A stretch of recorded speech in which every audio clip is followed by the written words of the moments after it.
अब जब भी हम ऊंचाई पे जाएंगे तो ऊंचाई पे हमारे साथ क्या क्या खतरा हो सकता है, क्या क्या खतरा हो सकता है आपके हिसाब से? ऊंचाई से डरने का, नीचे गिरने का डर। वेरी गुड, नीचे गिर सकते हैं। क्या नीचे गिर सकता है? वेरी गुड, आदमी नीचे गिर सकता है। और क्या गिर सकता है? सामान। वेरी गुड, बहुत अच्छे भाई। सबसे पहला कारण, सबसे पहला खतरा है गिरना। अब गिरने में जब हम जाएंगे तो अलग अलग चीज, या तो हम खुद गिर जाएंगे, that is called man fall, या फिर सामान गिर जाएगा, that is called material fall, या फिर हमारे टूल्स गिर सकते हैं। मेरा आरी गिर सकती है, मेरा हैमर गिर सकता है, ठीक है। तो ये क्या है? ये टूल्स फॉल हो गए, ठीक है। तो ये फॉलिंग ऑब्जेक्ट के अंदर आ गए कि ये चीजें जो है, या फिर डेब्रीज। डेब्रीज मतलब जो हम ठोका ठाकी कर रहे हैं और उसके जो पत्थर वत्थर वो भी नीचे गिर सकते हैं। तो these are the falling object. तो ये सारी चीजें क्या है? गिरते हैं। और जब ये चीजें गिरेंगी तो वो किसके ऊपर? या तो किसी सामान के ऊपर गिरेगी, या फिर किसी आदमी के ऊपर, इंसान के ऊपर। अगर वो इंसान के ऊपर गिरती है तो भी नुकसान करती है, और अगर आदमी के ऊपर गिरती है तो अगर सामान के ऊपर गिरती है, किसी मशीन के ऊपर गिरती है तो भी वो नुकसान करेगी। तो फिर वहां पर हमें क्या करना होता है? वेरी गुड, वहां हम बैरिकेशन लगाते हैं, और या फिर हम सेफ्टी नेट लगाते हैं। नेट देखा कि क्या?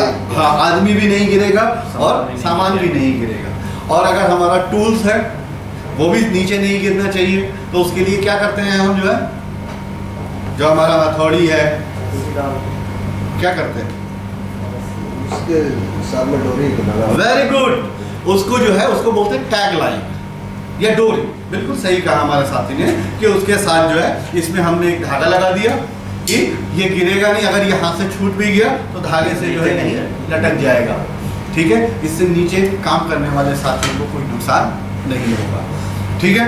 तो वर्क एट हाइट में सबसे पहला खतरा है हमारा गिरना, और गिरने से बचने के लिए ये सारे उपाय हमने कर लिए, ठीक है। क्या क्या कर लिया हमने गिरने से बचने के लिए?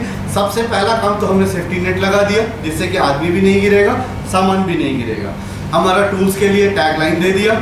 और तीसरी चीज है कि अगर आदमी गिरे तो उसके लिए हमने सेफ्टी बेल्ट भी दे रखा है कि बांध के काम करे, वो भी नीचे नहीं गिरेगा। तो अगर हमें खतरे की जानकारी हो जाए, when we know the hazard, according to that we can select our equipment। तो उससे लड़ने का जो है हम तरीका, और उससे लड़ने का हथियार हम पैदा कर सकते हैं और बना सकते हैं, ठीक है। और उसके साथ हम काम कर सकते हैं। अब जब ऊपर कोई सामान ना गिरे हमारे साथ, जो है हमने स्कैफोल्डिंग पे काम कर रहे हैं, ठीक है। स्कैफोल्डिंग पे हमने प्लेटफॉर्म भी बना लिया, वहाँ पर हमको सामान रख के काम कर रहे हैं, ठीक है। पैर से लगेगा तो सामान नीचे जाएगा, इसके लिए हम क्या लगाते हैं? Very good, toe board. हम टो बोर्ड लगा देते हैं जिससे कि कोई सामान फिसल के नीचे। क्लियर है? हाँ? तो इन सब चीजों का हमें ख्याल रखना है।